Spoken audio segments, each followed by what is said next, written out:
মায়া, এটা এমন একটা শব্দ, যদি কেউ এতে একবার ফেসে যায় তাহলে ওখান থেকে বাইরে আসার চেষ্টায় সে কত জিনিস হাত থেকে হারিয়ে ফেলে।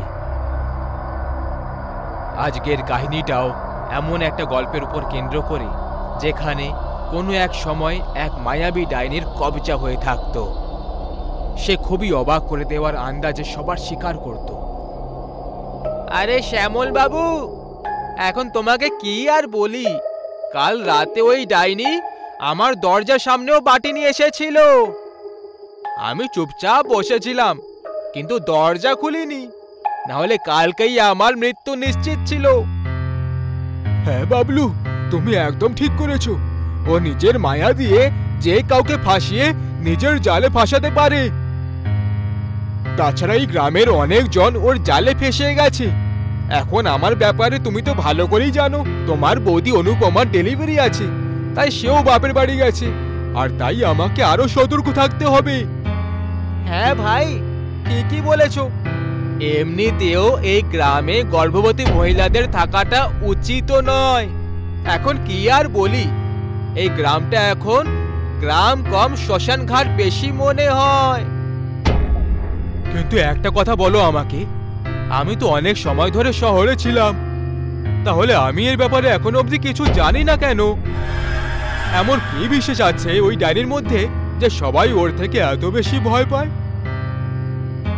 আচ্ছা, তাহলে তুমি এখনো ওই গল্পটা জানোই না? গ্রামের বুড়ো থেকে বাচ্চা অবধি ওই মায়াবী ডাইনির ব্যাপারে জেনে গেছে। বলো ভাই, গল্পটা কি? যদি এখন তুমি এই গল্পটা না জেনে থাকো, তাহলে জেনে আর লাভ নেই। বেশি জানলে আরো মারাত্মক হতে পারে। এভাবে ঘুরিয়ে ফিরে আমার সঙ্গে কথা বলো না, পরিষ্কার করে বলো গল্পটা কি। দেখো, এখন সন্ধে হতে চলেছে, বাড়ি পৌঁছে নিশ্চিন্তে বলবো। এখন বলাটা মোটেই ঠিক হবে না। কেমন ভীতু লোক তুমি ভাই! এখন রাস্তাও অনেক লম্বা, কথা বলার জন্য কিছুই বেঁচে নেই। এই লতায় রাস্তাও পার করে নেব তাড়াতাড়ি। চলো বলো এবার। শ্যামল বারবার জেদ করতে করতে বাবলু মেনে গেল, আর ভগবানের নাম জপ করে ওই মারাত্মক ঘটনার উপর থেকে পর্দা তোলার চেষ্টা করা হলো, যে কারণে পুরো গ্রাম ভয় পেত।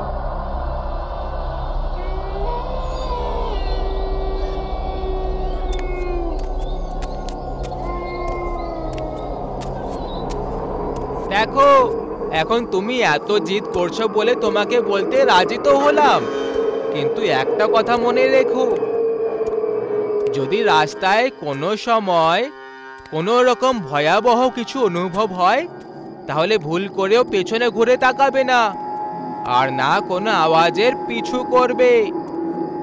আমি এরকম এই জন্য বলছি, কারণ এটা করা তোমার অনেক আগে থেকে অভ্যাস হয়ে রয়েছে। হ্যাঁ আমার ভাই, আমি তখন কিছুই বলবো না, তুমি বলা শুরু করো। অনেক বছর এই গ্রামে দূর থেকে একটা মহিলা এসে বাস করছিল। ওর একটা কুটির ছিল। সকালে ও একটা সাধারণ বুড়ির মতোই ছিল, কিন্তু রাত নেমে আসার পর কি জানে কি চমৎকার হয়ে যেত, যে ওই কুৎসিত দেখতে বুড়ি মহিলা একটা সুন্দরী অপ্সরায় বদলে যেত, আর গোটা গ্রামে হ্যারিকেন নিয়ে ঘুরে বেড়াতো।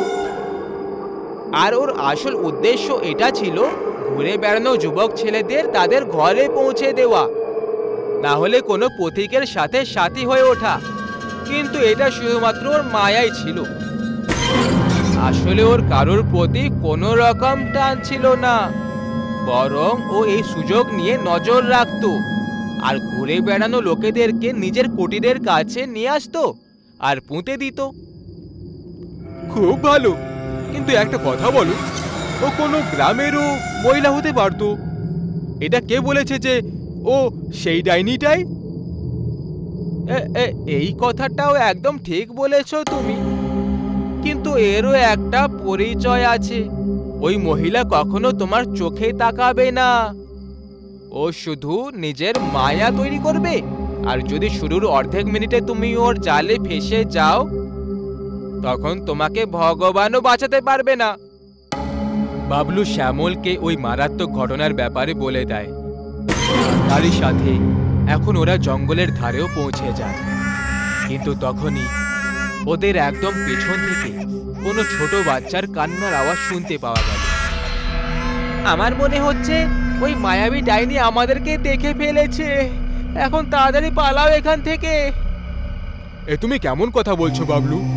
কোনো বাচ্চা জঙ্গলে হারিয়ে গেছে আর মা বাবার কাছে যাওয়ার জন্য কাঁদছে, আর তুমি এখান থেকে কাপুরুষদের মতো পালানোর কথা বলছো? কেউ একদম ঠিকই বলেছিল, যখন ভাগ্যে জীবনের অন্ত লেখা থাকে তখন মানুষের বুদ্ধি ভ্রষ্ট হয়ে যায়। আর এটাই এখন তোমার সঙ্গেও হচ্ছে। যদি এখন না পালাও তাহলে বন্ধু আমার, এরপর আমাদের দেখা সোজা তোমার কবরই হবে। এইটুকু বলে বাবলু পুরো জোর লাগিয়ে ওখান থেকে পালিয়ে যায়। কিন্তু শ্যামল এখনো নিজের মনের প্রশ্নের ঝামেলায় আটকে ওখানেই দাঁড়িয়ে রয়ে যায়, আর তারপর আস্তে করে পেছনে ঘুরে তাকায়। শ্যামল এখন যা দেখতে পেল সেটা দেখে ওর হুঁশ উড়ে গেল। মাটিতে ওর নিজের গর্ভবতী স্ত্রী অনুপমা পড়েছিল, যে যন্ত্রণায় ছটফট করছিল। অনুপমা, তুমি তো বাপের বাড়ি গেছিলে, এখানে কি করছো? শ্যামল ভাবতে লাগলো, হয়তো বাপের বাড়ি থেকে ঘরে ফেরার সময় ওই জঙ্গল দিয়ে আসছিল। সে তো ভাগ্য ভালো যে শ্যামলও এখানেই ছিল। তখনই একটা গভীর কুয়াশায় পুরো রাতটা ছেয়ে গেল।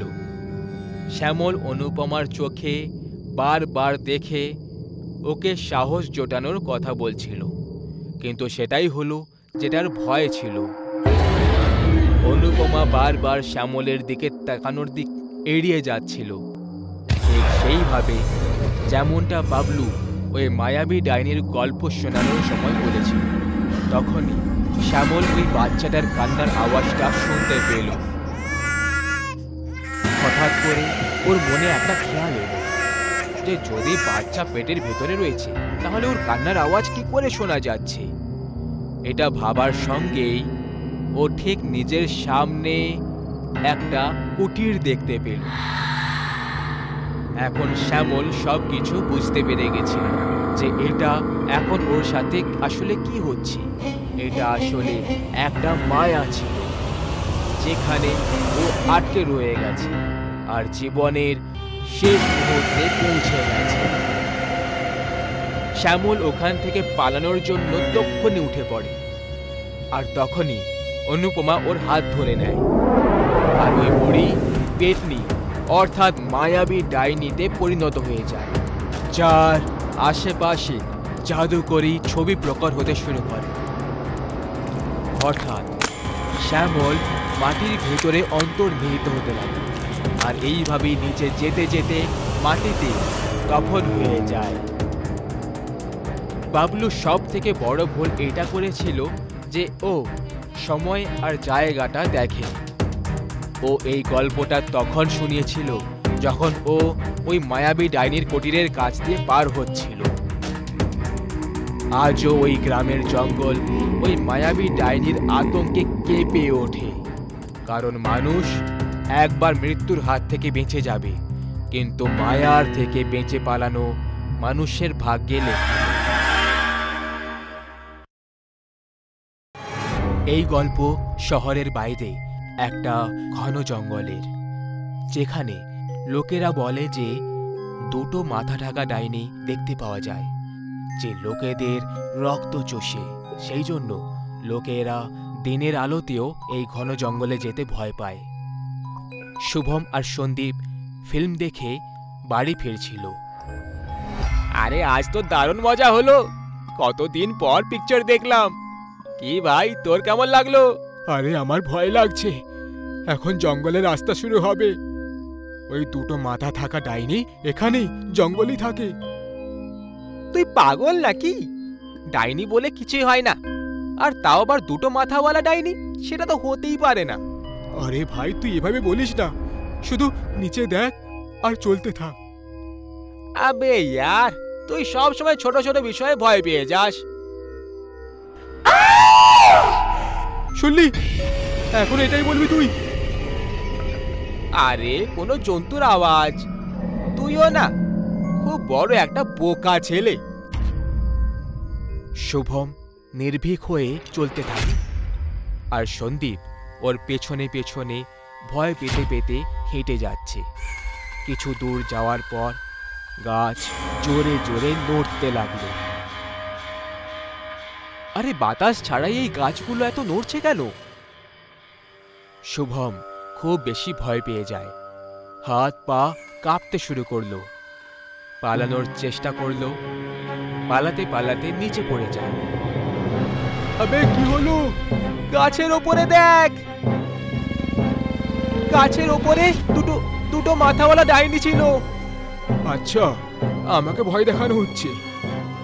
চুপচাপ চল, আমি আর ভয় পাবো না।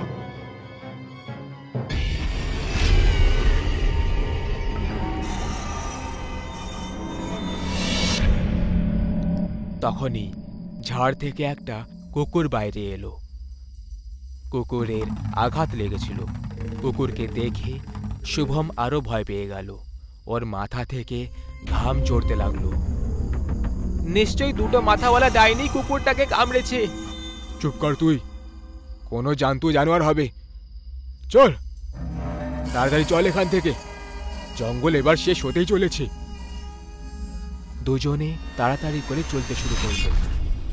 গাছও জোরে জোরে নড়তে শুরু হয়। দুজনের নজর গাছের উপরে বসে থাকা দুটো মাথাওয়ালা ডাইনির ওপর পড়ে যায়। ভয় পেয়ে দুজনে পালাতে শুরু করে। ডাইনিও একটা গাছ থেকে অন্য গাছে ঝাঁপ দিতে শুরু করে। ডাইনি গাছ থেকে নিচে নেমে চলে আসে আর নিজের হাত আর পা দুটো দিয়ে পালাতে শুরু করে। আরে এসব কি হচ্ছে? পালো! দুজন বন্ধু চিৎকার করতে করতে জঙ্গল থেকে বাইরে বেরিয়ে চলে যায় আর পেছনে ঘুরে দেখে ওরা দুটো মাথাওয়ালা ডাইনি আর দেখতে পাচ্ছে না। মরতে মরতে বেঁচেছি আজকে। যে দুর্ঘটনা শুভম সন্দীপের সাথে হয়েছে সেটা তাড়াতাড়ি আগুনের মতো পুরো শহরে ছড়িয়ে গেল। যারা দুটো মাথাওয়ালা ডাইনির ওপর বিশ্বাস অবধি ছিল না, তারাও সন্ধে হওয়ার পর জঙ্গলের আশেপাশেও যেত না। শহরে শঙ্কর নামের একটা বিকলাঙ্গ ছেলে থাকত। শঙ্করকে সব সময় লোকেদের থেকে খারাপ খারাপ কথা শুনতে হতো। আরে এ কি পঙ্গু ছেলেকে জন্ম দিয়েছিস তুই? না কিছু করতে পারে, ব্যাস শুধু ঘরে বসে বসে জানোয়ারদের মতো খেতেই থাকে। এইভাবে কি কেউ বলে নিজের ছেলেকে? না মা, বলতে দাও। আমি পঙ্গু, এটাই তো সত্যি। হ্যাঁ, এটাই সত্যি। কোথাও গিয়ে তুই সত্যিই মরে যাস না কেন? ভগবান করুক ওই দুটো মাথাওয়ালা ডাইনি তোকে খেয়ে নিক, অন্তত তার তো পেট ভরবে। তুমিও না, তখন থেকে যা মুখে আসছে তাই বলে চলেছ। সেই রাতে শঙ্কর ঘর থেকে জঙ্গলের দিকে হেঁটে চলে যায়, যেখানে লোকেরা সকালেও যেতে ভয় পায়। দুটো মাথাওয়ালা ডাইনি, চলে আয়, আমাকে খেয়ে নে, আমি এখানেই আছি, খেয়ে নে আমাকে। অনেকক্ষণ সময় কেটে গেল, কিন্তু তবুও কেউ এলো না। মনে হচ্ছে দুটো মাথাওয়ালা কোনো ডাইনি নেই, লোকেরা এমনি শুধু ভয় দেখায়। যদি হতো তাহলে এতক্ষণ আমি মরে যেতাম। তখনই জঙ্গল থেকে কারোর হাঁটার আওয়াজ শুনতে পাওয়া গেল। শঙ্কর ভয় পেয়ে পেছনে ঘুরে তাকায়। কে ওখানে? অন্ধকার হওয়ার কারণে শঙ্কর কিছুই দেখতে পেল না, শুধু লাল চোখ দেখতে পেল। আর সেই চোখ শঙ্করের কাছে এগিয়ে আসছিল। শঙ্কর ভয় পেয়ে কাঁপতে শুরু করে। যখনই ওই চোখ ওর সামনে চলে এলো, ও ভয় পেয়ে নিচে পড়ে যায়। শঙ্করের সামনে দুটো মাথাওয়ালা ডাইনি দাঁড়িয়ে পড়ল। আমি ভয় পাবো না, আমার এই পৃথিবীতে থেকে কি লাভ? আমায় মরে যাওয়া উচিত। দুটো মাথাওয়ালা ডাইনি, আমাকে মেরে দে। দুটো মাথাওয়ালা ডাইনির চোখ লাল হয়ে যায়। ওর দুটো মাথা খুবই ভয়ঙ্কর দেখতে লাগলো। এটা দেখে যে কারোর আত্মা কেঁপে উঠবে। আমি আজ অব্দি কারোর প্রাণ নিইনি, তাহলে তোকে কেন মারবো? কিন্তু সবাই তো এটাই বলে, দুটো মাথাওয়ালা ডাইনি সবার নাকি রক্ত চুষে নেয়। আমি রক্ত চুষি না, শুধু লোকেদের ভয় দেখাই। কিন্তু কেন? কারণ আমি একা থাকতে চাই জঙ্গলে, শান্তিতে। কিন্তু আমি কখনো কারোর প্রাণ নিইনি। তুই কেন মরতে চাস? ছোটবেলা থেকেই আমি পঙ্গু, কোনো কাজের নই, মেরে দাও আমাকে। আমিও দুটো মাথা নিয়ে জন্ম নিয়েছিলাম। সবাই আমাকে দেবীর মতো পুজো করত। যখন 16 বছরের হলাম, তখন একটা তান্ত্রিক আমাকে অপহরণ করে নিল আর আমার বলি চড়িয়ে দিল নিজের শক্তি বাড়ানোর জন্য। ওই তান্ত্রিকের শক্তি তো বাড়লো না, কিন্তু আমি না মরতে পারলাম না বেঁচে থাকতে পারলাম। আমি এখানেই রয়ে গেলাম, এই জঙ্গলে। আর আজকে দুটো মাথাওয়ালা ডাইনির নামে যারা আমাকে জানে, সেই সব লোকেরাই আমাকে আগে দেবীর মতো পুজো করত। তোমার সাথে খুব খারাপ হয়েছে, কিন্তু তুমি খারাপ নও। আমি সবাইকে এটা অবশ্যই বলবো। কেউ বিশ্বাস করবে না। মরে যাওয়ার পর লোকেরা কাউকে মনেও রাখে না। লোকেরা স্বার্থপর হয়, আর স্বার্থপরই থাকবে। তুই আমার কথা ছাড়, নিজের জীবন গড়ে তোল। তোর কাছে লম্বা জীবন আছে বন্ধু। আমি বাঁচতে চেয়েছিলাম, ওই তান্ত্রিক আমাকে বাঁচতে দিল না। তোর কাছে সুযোগ আছে, আনন্দে কাটা তোর জীবন, চলে যা। ডাইনি এইটুকু বলে উধাও হয়ে গেল। দুটো মাথাওয়ালা ডাইনির গল্প শঙ্করকে খুব শক্তি দিল।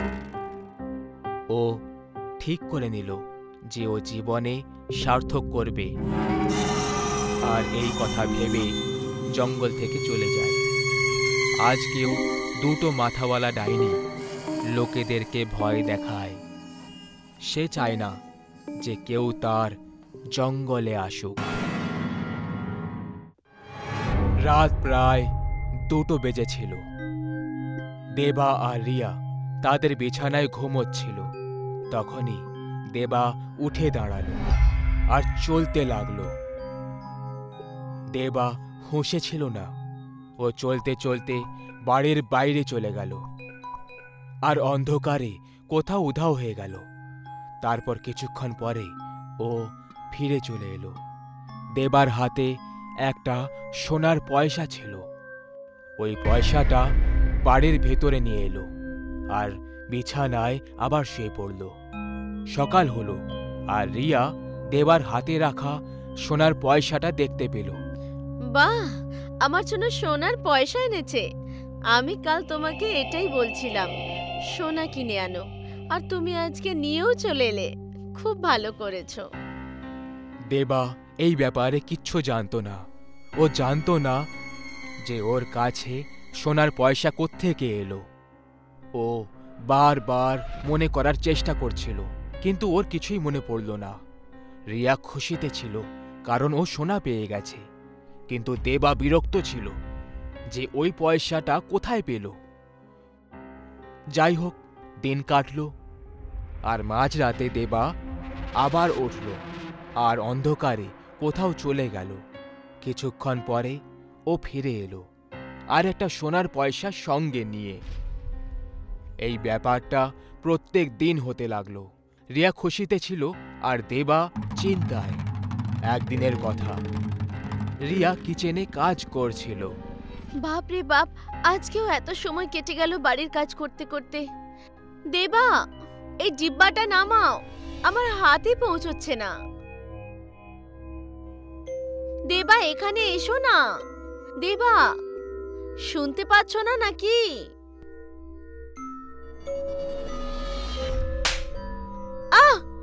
আর কখনো আমাকে হাত লাগাবে না। দেবা রিয়াকে খুব জোরে থাপ্পড় মারল আর ওখান থেকে চলে গেল।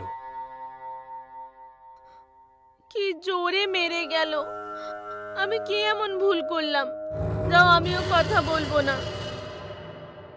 রাত হয়ে গেছিল। দেবা আর রিয়া ঘুমোচ্ছিল। ঘুমের ঘোরে রিয়া দেবার ছাতিতে হাত রাখল।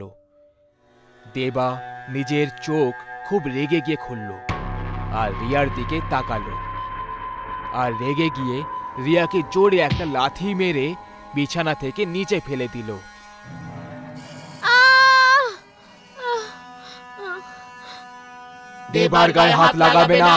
আমাকে কেন ধাক্কা দিলে? তোকে বলেছিলাম দেবার গায়ে হাত লাগাবি না। তাহলে কেন আমার দেবার গায়ে হাত লাগালি? দেবা শুধু আমার। তোর সোনা দরকার ছিল, তাই না?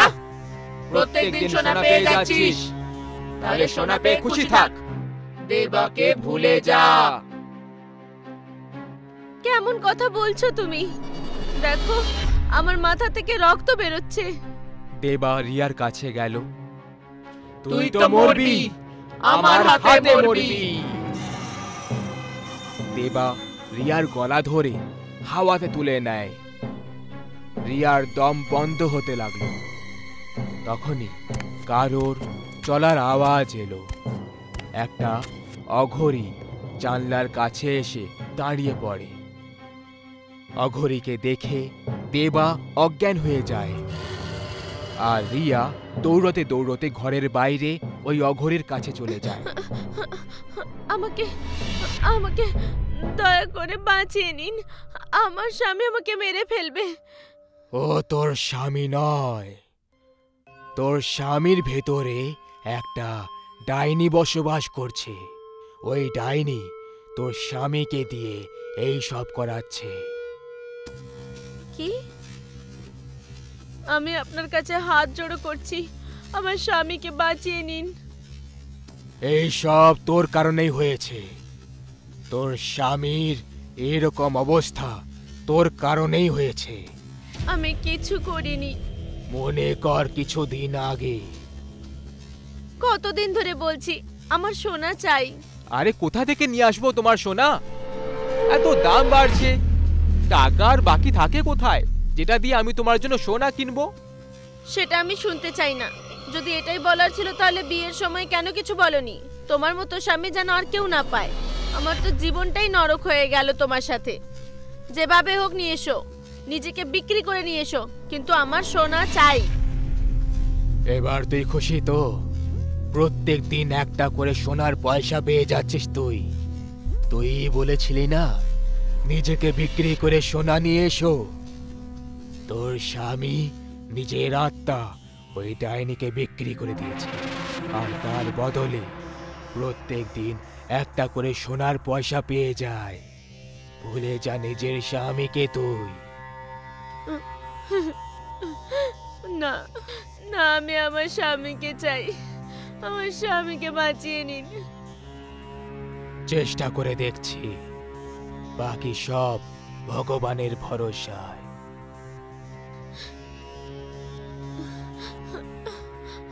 ঠিক আছে, মনে হচ্ছে দেবা উঠে পড়েছে। চুপ করে আমার পেছনে আয়। রাত 2টো বেজে গেছিল। দেবা উঠে জঙ্গলের দিকে চলে গেল। দেবার পেছনে অঘরী আর রিয়াও জঙ্গলে চলে গেল। দেবা জঙ্গলে একটা বট গাছের সামনে দাঁড়িয়ে পড়ে, আর দেবার শরীর থেকে ডাইনি বাইরে বেরিয়ে আসে, আর দেবা ওখানেই পড়ে যায়। এটা তো ডাকিনী ডাইনি। ডাকিনী ডাইনি যখন বাইরে এলো, অঘরী দেবার মাথায় ছাই লাগিয়ে দিল, আর হাতে একটা লাল সুতো বেঁধে দিল, আর দেবার আশেপাশে ছাই দিয়ে একটা ঘেরা তৈরি করে নিল। ডাকিনী ডাইনি গাছ থেকে বাইরে বেরিয়ে চিৎকার করতে লাগলো।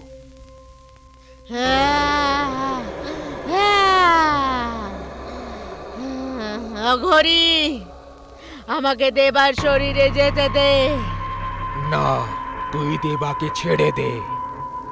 না, ছাড়বো না আমি দেবাকে, আর তোকেও মেরে ফেলবো। তুই আমাকে স্পর্শ করতে পারবি না। তোকে আমি পুড়িয়ে ভস্ম করে দেব। ডাকিনী ডাইনি রিয়ার শরীরে ঢুকে পড়ে। দেবের জ্ঞান ফিরে যায়। রিয়া! আমাকে ভস্ম করলে আমার সাথে ও মরে যাবে।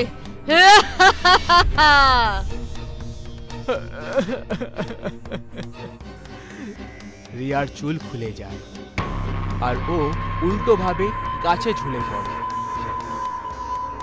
ওম হিম ক্রিম চামুন্ডায় নমঃ। ওম হিম ক্রিম চামুন্ডায় নমঃ। রিয়া শরীর ছেড়ে দে, না হলে এই গাছটাকেই পুড়িয়ে দেব। না না, তুই এরকম কিচ্ছু করবি না ঘড়ি। আমি এটাই করব। ভোলেনাথের এথাই ইচ্ছে। তোকে রিয়ার শরীর ছাড়তেই হবে। রিয়াকে ছেড়ে দে আর নিজের কাছে ফিরে যা। ঠিক আছে ঠিক আছে, আমি চলে যাচ্ছি। ডাকিনী ডাইনি রিয়ার শরীর ছেড়ে বট গাছের ভেতরে ঢুকে পড়ে। ঘড়ি, আজ তো তুই একে বাঁচিয়ে নিলি, কিন্তু আমি দেবাকে ছাড়বো না। অঘরী রেগে গিয়ে গাছের দিকে তাকালো আর তারপর সে নিজের শক্তি দিয়ে বট গাছটায় আগুন লাগিয়ে দিল।